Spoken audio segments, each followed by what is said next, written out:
Assalamualaikum warahmatullahi wabarakatuh. Alhamdulillahirabbil alamin. Assalatu wassalamu ala asyrafil anbiya wal mursalin wa ala alihi wa sahbihi ajma'in. Raditu billahi rabba wa bil islami dina wa bi Muhammadin nabiyya wa rasulah. Para jamaah salat subuh yang dimuliakan oleh Allah Subhanahu wa taala. Alhamdulillah pada hari ini kita masih diberikan nikmat iman, nikmat Islam, nikmat sehat, nikmat kesempatan untuk datang salat berjamaah subuh di masjid yang mudah-mudahan diridhoi Allah Subhanahu wa taala. Alhamdulillah, insyaallah kita melanjutkan kajian kita. Kajian terakhir kita sudah membahas tentang prinsip dan akad jual beli. Insyaallah hari ini kita akan membahas tentang prinsip dan akad bagi hasil. Kenapa akad bagi hasil ini penting? Rasulullah sendiri sudah menjalankan prinsip bagi hasil ini sebelum Rasulullah sebagai nabi. Jadi Rasulullah bekerja sama dengan Siti Khadijah. Siti Khadijah bertindak selaku pemegang saham, selaku pemilik modal, Rasulullah selaku mudarib, selaku pelaksana usaha. Jadi Rasulullah sudah menjalankan prinsip bagi hasil ini sebelum kenabian bahkan. Dalam transaksi bisnis sehari-hari, sekarang kita sudah banyak menyaksikan transaksi bagi hasil ini sudah dijalankan. Misalkan yang terbaru tanggal 27 Desember yang pertama kalinya di Indonesia, Bank Indonesia mengeluarkan sukuk. Jadi sekarang BI sudah mengeluarkan instrumen syariah namanya sukuk Bank Indonesia. Akadnya musyarakah muntahiyah bitamlik. Nah, apa itu musyarakah?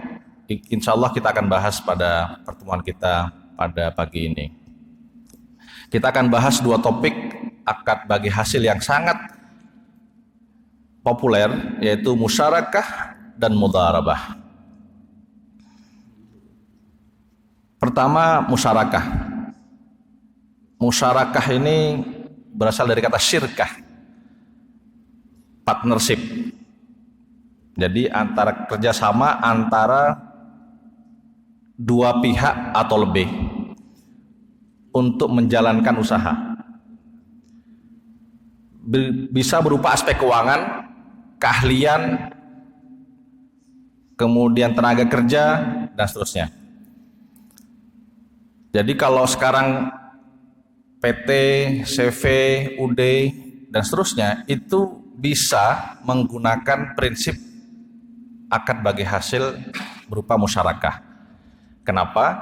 Karena di situ ada aspek keuangan, ada aspek keahlian, ada aspek tenaga kerja, ada aspek resiko dan seterusnya. Syirkah itu ada dua. Ada syirkatul milk. Syirkatul milk adalah kesepakatan kepemilikan bersama. Jadi misalkan kita ada suatu aset tertentu di mana aset itu dimiliki bersama-sama oleh dua orang atau lebih. Jadi itu adalah syirkah al-milk. Partnership dalam kepemilikan. Jadi misalkan ada sebuah gedung dimiliki oleh dua orang atau lebih. Itu adalah syirkah al-milk atau syirkatul milk. Yang kedua, syirkah al-uqud. Syirkah al-uqud adalah akad kerjasama. Belum tentu ada fisik asetnya, tapi mereka bersepakat untuk bekerja sama, maka itu syirkah al-uqud. Nah, jadi ada dua. Syirkah itu, syirkah al-milk, itu kalau ada aset yang dimiliki bersama-sama. mobil dimiliki oleh 2 orang, kemudian itu sudah syirkah al-milk. Kalau syirkah al-uqud ada kesepakatan kerjasama untuk menjalankan usaha. Jadi dalam syirkah al-milk belum tentu ada usahanya, tapi kalau syirkah al-uqud itu kesepakatan 2 pihak atau lebih untuk menjalankan usaha dengan prinsip bagi hasil. Nah, ini yang penting, bahwa prinsipnya bagi hasil.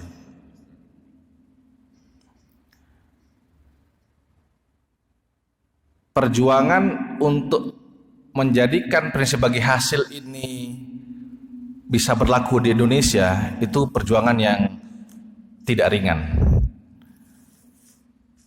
Saya pernah dapat cerita dari Dr. Ahmad Suparjo. Beliau adalah mantan wakil deputi gubernur Bank Indonesia ketika awal-awal Bank Syariah mau diperjuangkan. Jadi beliau cerita tahun 90-an, waktu itu ketua umum MUI-nya almarhum Profesor Ali Yafi. Itu ketua MUI waktu itu, kemudian Profesor Habibie selaku penggagas IJMI, kemudian umat Islam waktu itu mengatakan ini sudah waktunya nih. Umat Islam punya bank syariah. Karena sebenarnya aspirasi untuk menjalankan ekonomi syariah itu kan perjuangannya sudah puluhan tahun, bahkan sudah lebih dari 100 tahun. Kalau kita ingat perjuangan misalkan Syarikat Dagang Islam. Syarikat Dagang Islam itu menurut bapak-bapak atau ibu tahun berapa? Ada yang ingat? Dalam sejarah itu ditulis 1911 atau 12. Tapi dalam sejarah Islam yang ditulis oleh Aid Firdaus, sebenarnya Syarikat Dagang Islam itu 1905. Sebelum Budi Utomo bahkan. Jadi kalau Syarikat Dagang Islam itu pesertanya banyak sekali dan itu meliputi semua kalangan. Semua kalangan bisa menjadi anggota Syarikat Dagang Islam. Jadi sebenarnya kalau dalam perspektif sejarah, organisasi modern pertama kali itu bukan Budi Utomo. Organisasi modern nasional itu bukan Budi Utomo. Karena Budi Utomo itu 1908 dan hanya untuk priai di Jawa. Sedangkan Syarikat Dagang Islam itu seluruh Nusantara bisa jadi anggota dan semua kalangan. Tidak harus priai tapi juga semua rakyat, semua kalangan bisa jadi anggota Syarikat Dagang Islam.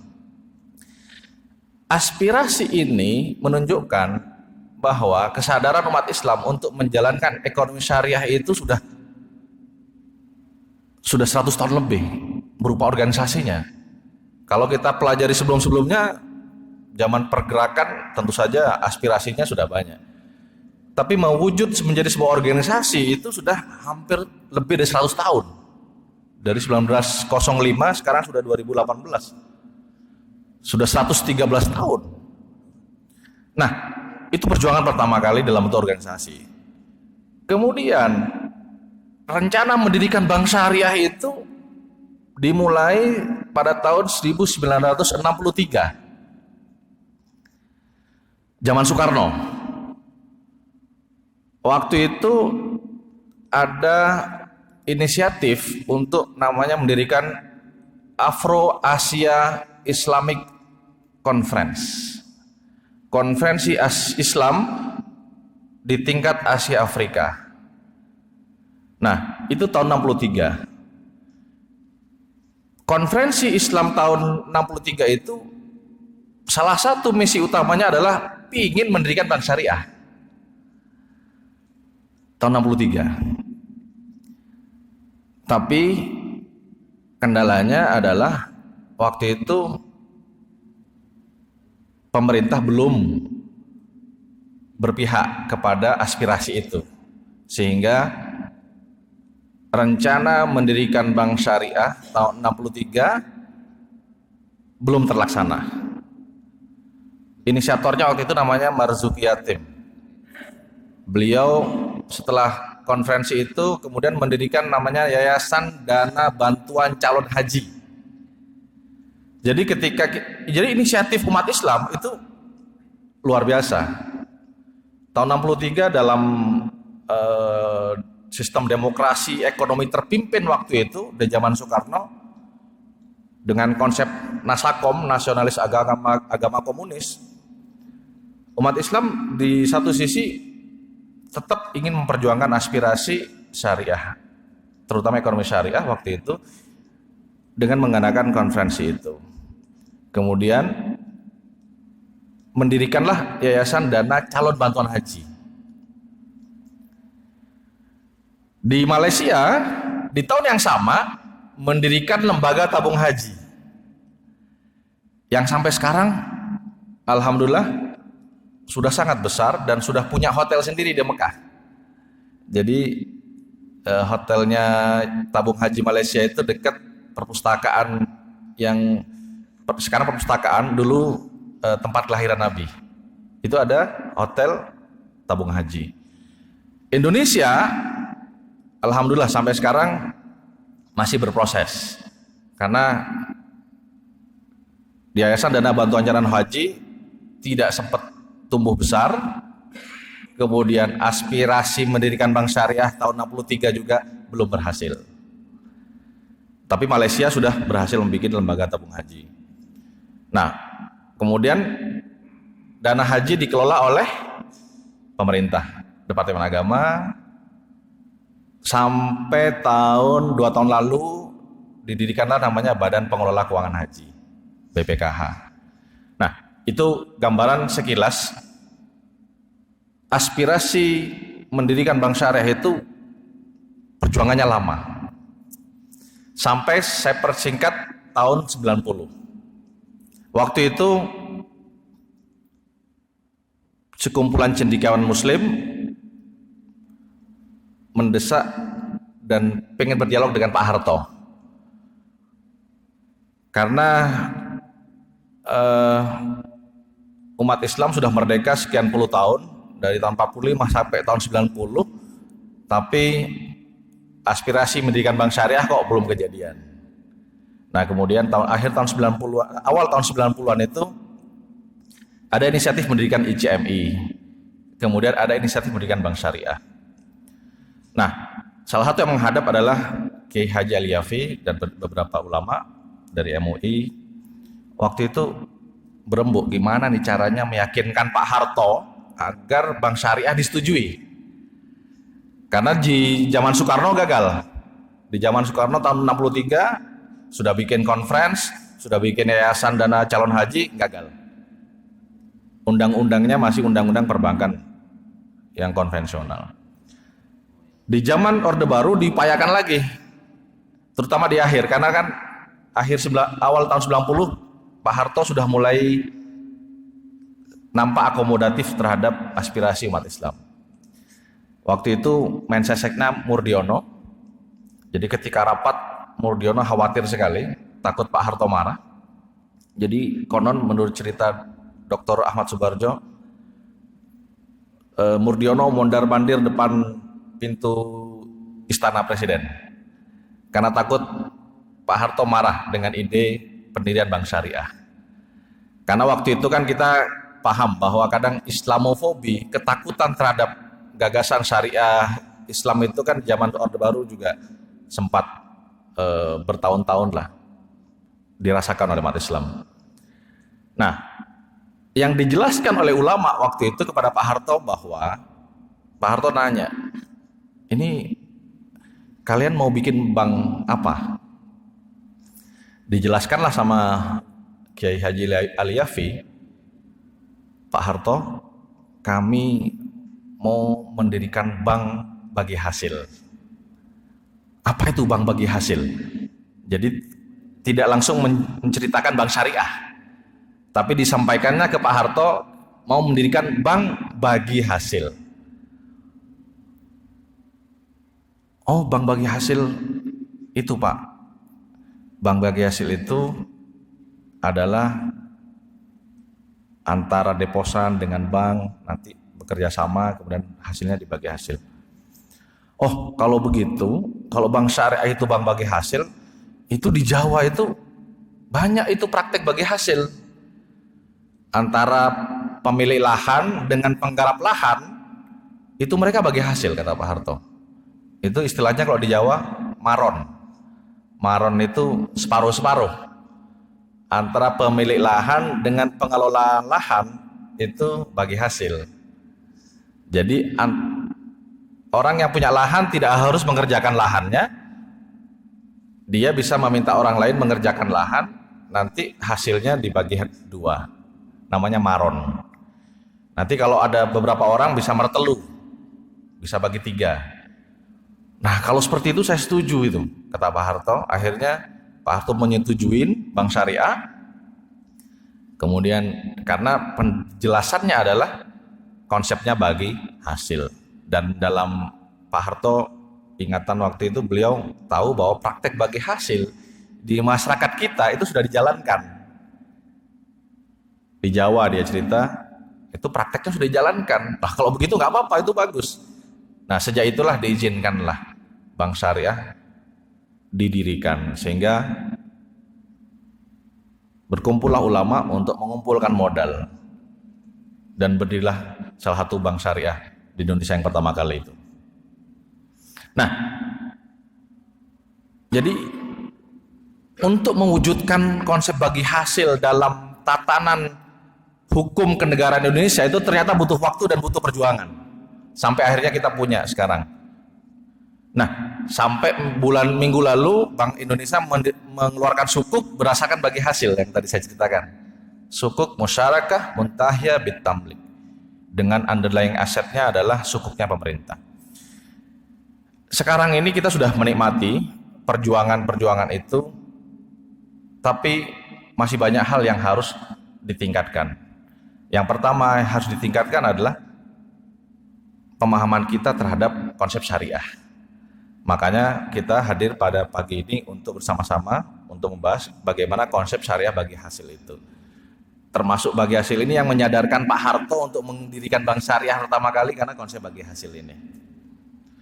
Nah, syirkah al-uqud itu berdasarkan kategori kepemilikannya ada dua. Yang pertama syirkah al-mufawadah. Syirkah al-mufawadah ini para pihak memiliki kepemilikan dengan porsi yang sama, dengan bagi hasil yang sama juga. Jadi misalkan ada dua orang bersepakat menjalankan usaha, sahamnya 50-50, 50% si A, 50% si B, maka A dan B menjalankan akad syirkah al-uqud al-mufawadah, yaitu akad kerjasama usaha dengan porsi saham yang sama. Yang kedua, syirkah al-uqud al-inan. Kalau porsi kepemilikan terhadap suatu usaha itu antara partnernya beda-beda. Si A 10%, si B 40%, si C 50%. Maka itu adalah syirkah al-inan. Bagi hasilnya tentu saja berbeda, karena porsi kepemilikannya juga berbeda. Jadi kalau al-mufawadah itu porsinya sama, bagi hasilnya sama. Kalau syirkah al-inan porsinya berbeda, maka bagi hasilnya juga persentasenya berbeda. Itu kategori syirkah berdasarkan kepemilikan. Nah, kalau berdasarkan kontribusi, musyarakah ada 3. Jadi orang itu bersyirkah bukan hanya dengan uang sebenarnya. Tidak harus menyumbang berupa modal uang. bisa menyumbang berbagai macam kontribusinya. Misalkan syirkah al-abdan. Kalau dia berkontribusi berupa keahlian.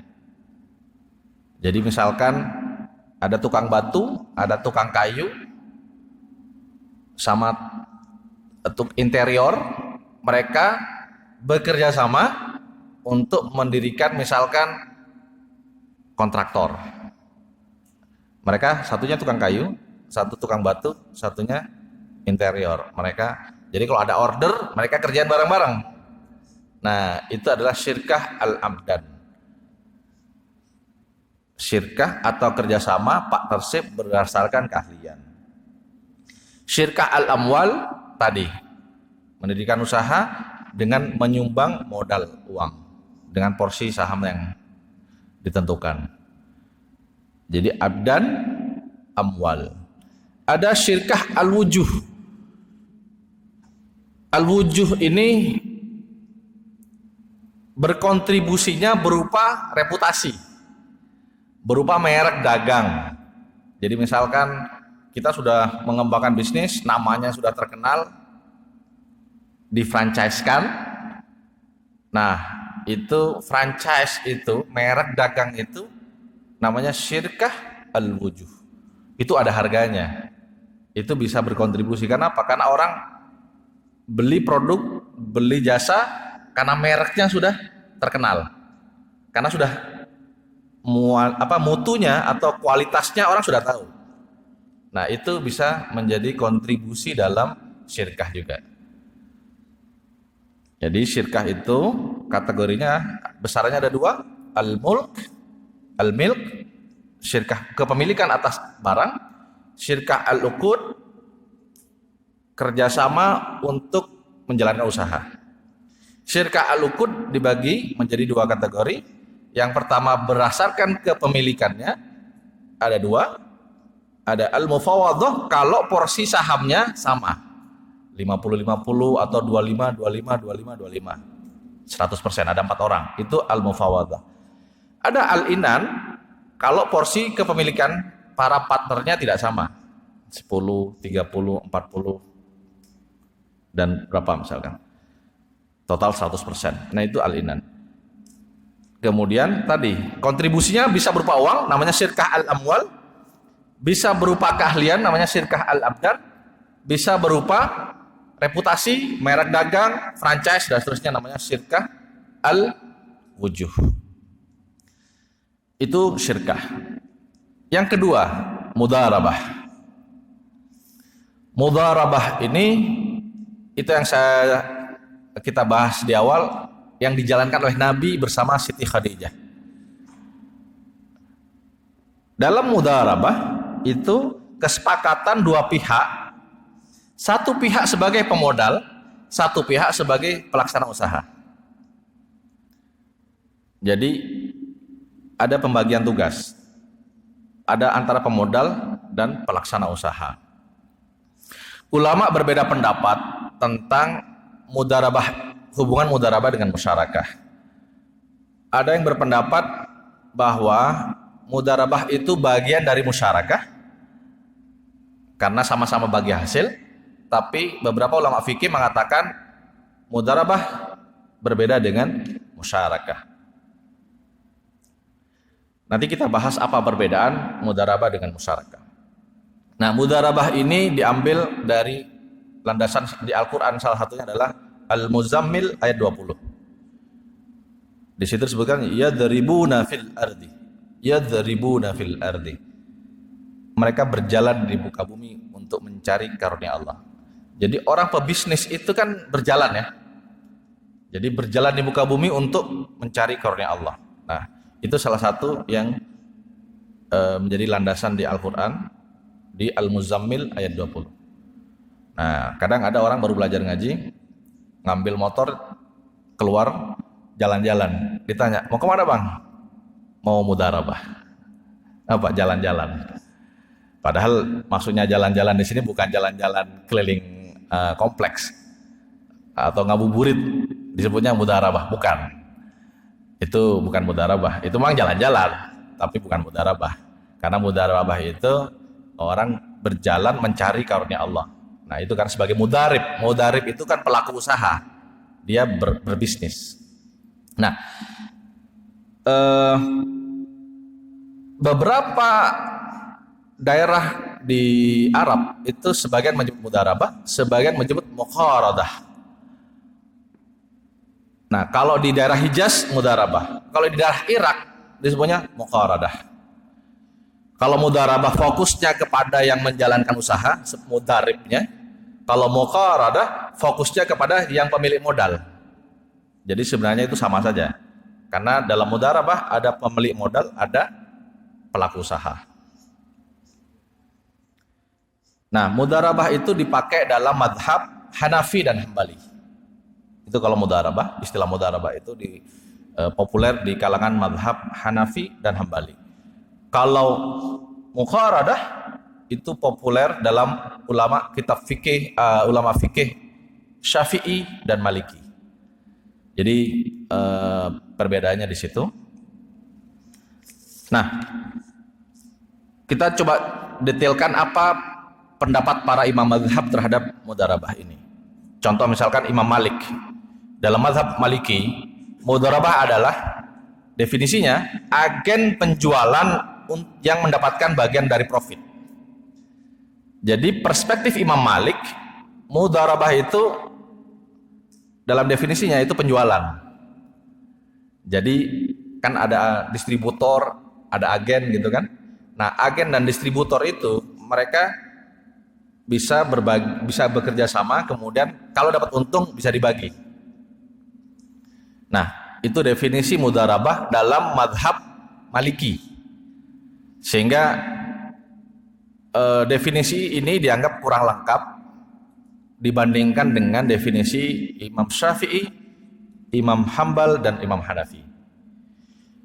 Imam Syafi'i mendefinisikan mudharabah adalah kesepakatan di mana pemilik modal menyerahkan modalnya kepada pebisnis untuk dijalankan dengan prinsip bagi hasil.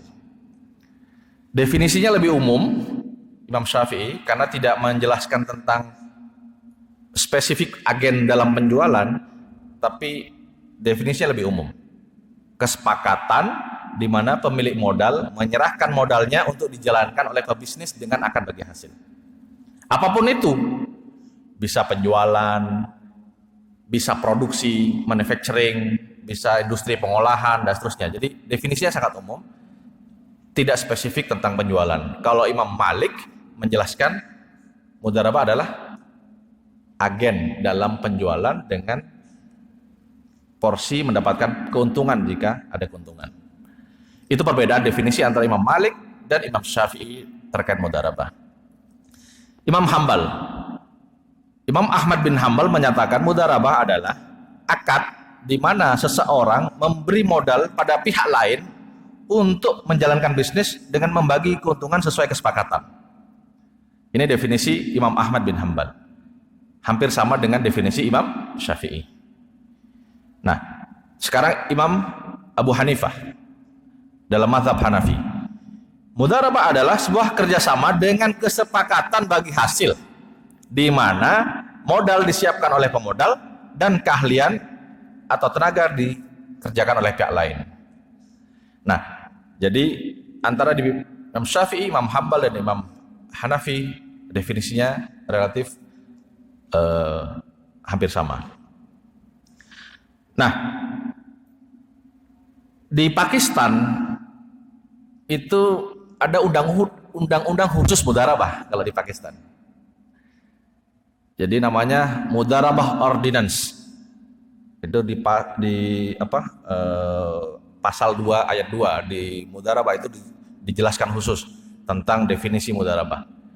Nah, di Indonesia kita tidak ada undang-undang khusus mudharabah, tapi kita mengacu kepada undang-undang perbankan syariah, undang-undang surat berharga syarah negara, itu dijelaskan ada ayat-ayat tentang mudharabah. Nah, itu pendapat Imam Mazhab. Kemudian ada beberapa diturunkan dalam kitab-kitab. Salah satunya misalkan dalam Al-Majallah Al-Ahkam Al-Adliyah, kemudian ada Bidayat Al-Mujtahid dari Ibnu Rushd dan seterusnya. Jadi banyak sekali kitab-kitab yang jelaskan tentang mudharabah ini. Nah, sekarang tadi ada ayatnya Al-Qur'an, yadribuna fil ard. Hadisnya. Hadis tentang mudharabah ini ada beberapa. Misalkan dari hadis riwayat Ibnu Majah. An Suhaib qala Rasulullah sallallahu alaihi wasallam, "Thalathun fihinnal barakah." Thalathun fihinnal barakah. Ada 3 hal yang di dalamnya ada keberkahan. Ada 3 hal. Al-bay' ila ajal. Jual beli tidak secara tunai. Yang kedua, wal muqaradah. Muqaradah bagi hasil. Yang ketiga, wa ahlatul bur bisyair lil baiti la lil bai'. Mencampur jemawut dengan gandum untuk keperluan rumah tangga, bukan untuk dijual. Nah, jadi ada 3 hal yang menurut Rasulullah SAW mengandung berkah. Yang pertama, al-bai' ila ajal. Jual beli tidak secara tunai. Kenapa jual beli tidak secara tunai itu mengandung keberkahan? Kenapa? Misal, kita ini pebisnis. Kita butuh mesin untuk bekerja. Butuh alat. Misalkan alat itu bisa alat transportasi, bisa alat produksi, bisa alat pemrosesan. Tapi kalau beli alat itu mahal sekali. Misalkan harganya 1 miliar. Padahal kita cuma punya uang misalkan 100 juta. Nah, kita bisa membeli tidak secara tunai. Karena itu termasuk keberkahan yang kata Rasulullah mengandung keberkahan. Kenapa? Ketika kita membeli, maka kita bisa kerja kan? Kita sudah bisa bekerja. Dari hasil pekerjaan itu menghasilkan keuntungan.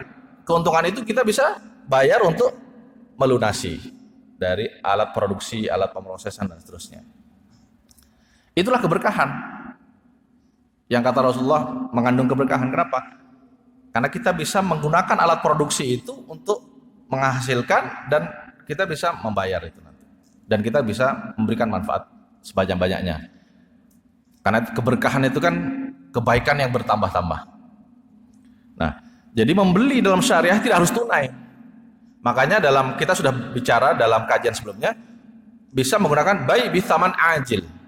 Jual beli dengan angsuran. Itu yang pertama. Yang kedua, al-muqaradah.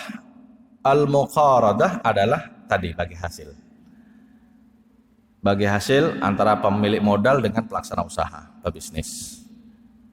Jadi ini landasan kenapa muqaradah atau mudharabah ini menjadi akad yang dianjurkan dalam syariah. Kenapa? Karena Rasulullah sendiri menjalankan bahkan sebelum kenabian, dan Rasulullah menyebutkan dalam hadis ini bahwa muqaradah mengandung keberkahan. Kenapa? Ada orang yang punya modal tapi tidak punya waktu. Ada orang punya waktu, punya keahlian tapi nggak punya modal. Makanya kemudian kalau mereka bekerja sama, itulah keberkahannya.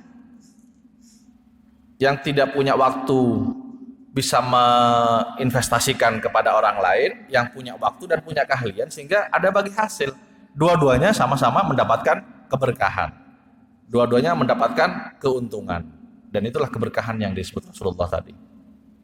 Yang ketiga adalah mencampur gandum dengan jemawut untuk rumah tangga, untuk kepentingan dimakan sendiri, bukan untuk dijual. Kenapa? Kalau dijual harus jelas. Kita menjual apa? Jual gandum, ya gandum. Jual jemawut, ya jual jemawut. Jadi jangan dicampur. Kalau dicampur nanti nggak jelas kualitasnya. Nah, itu.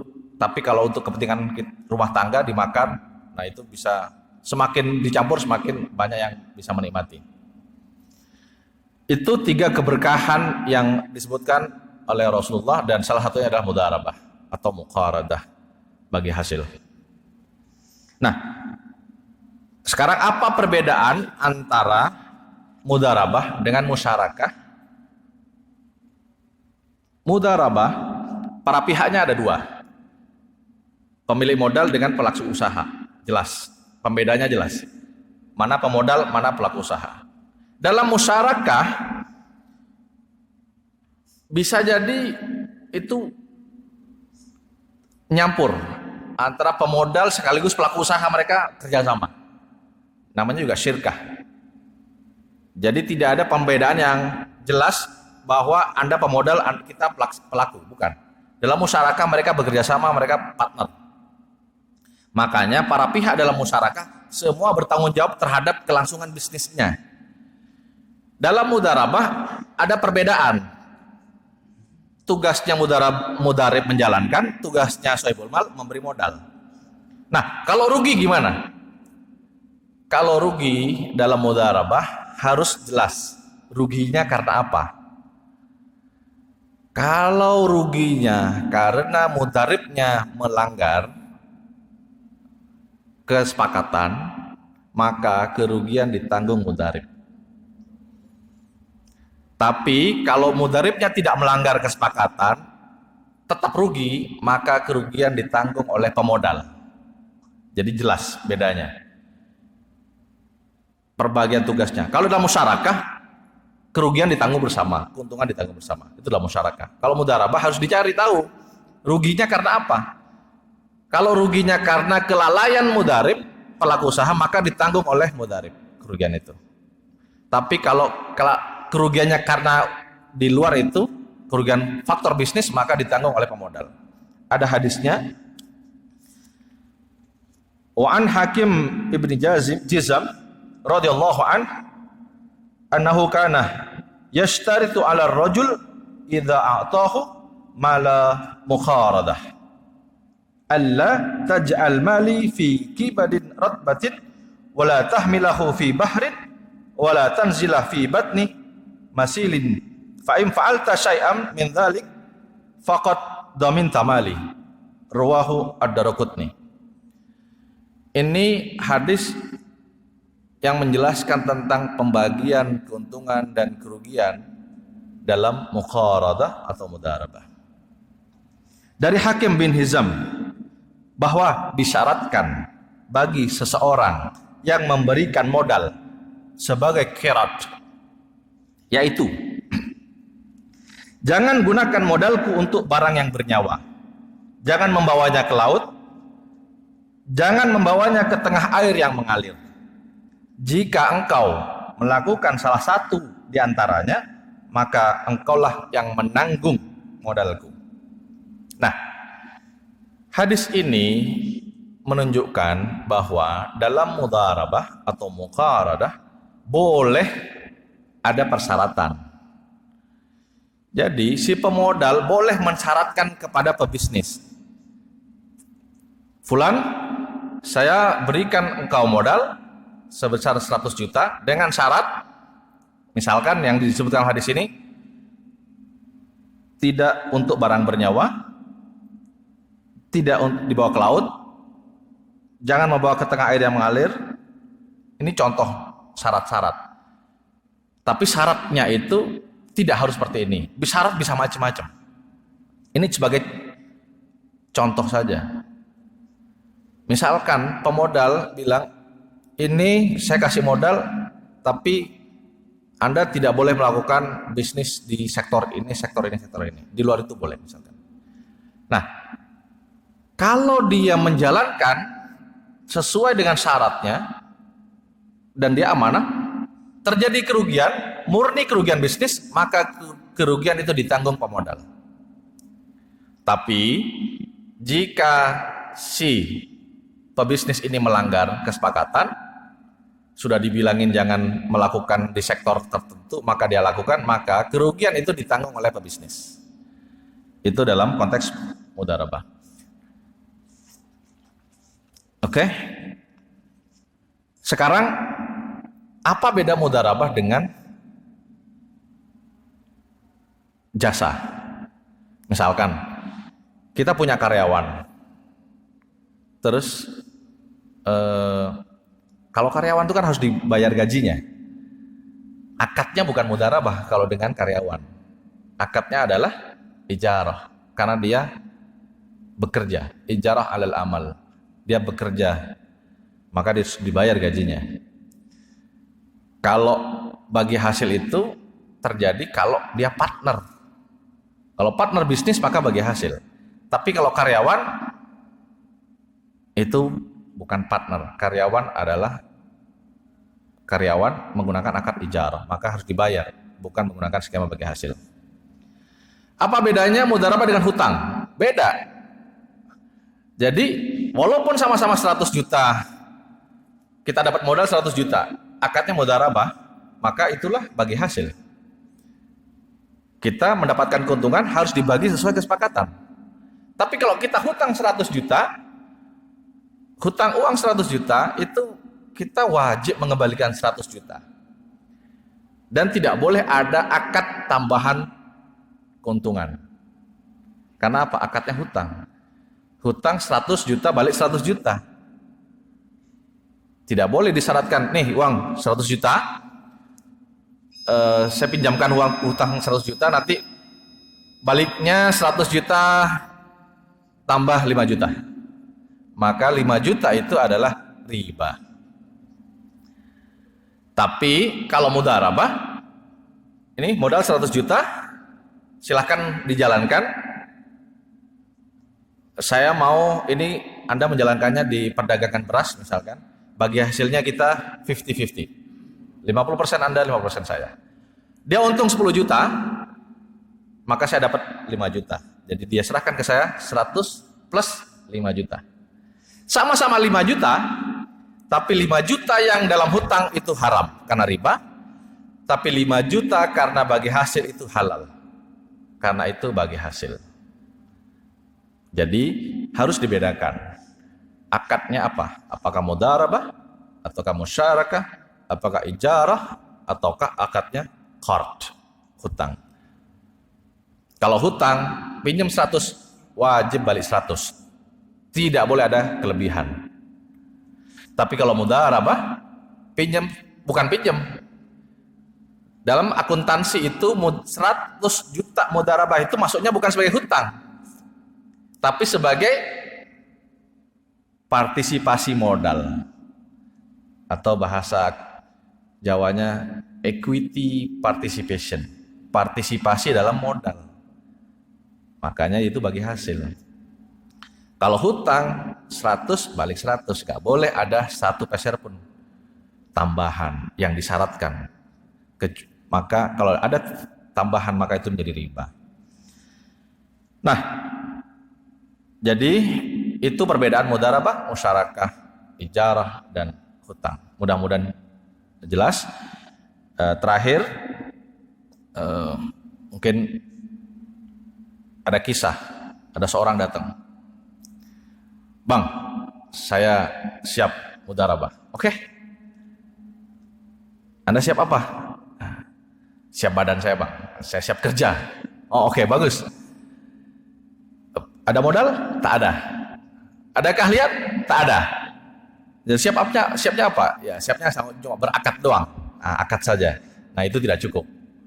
Jadi untuk mudharabah bisa dijalankan, bukan hanya siap orangnya, bukan hanya siap untuk akad, tapi juga harus jelas apakah kita menyiapkan modal ataukah kita menyiapkan keahlian.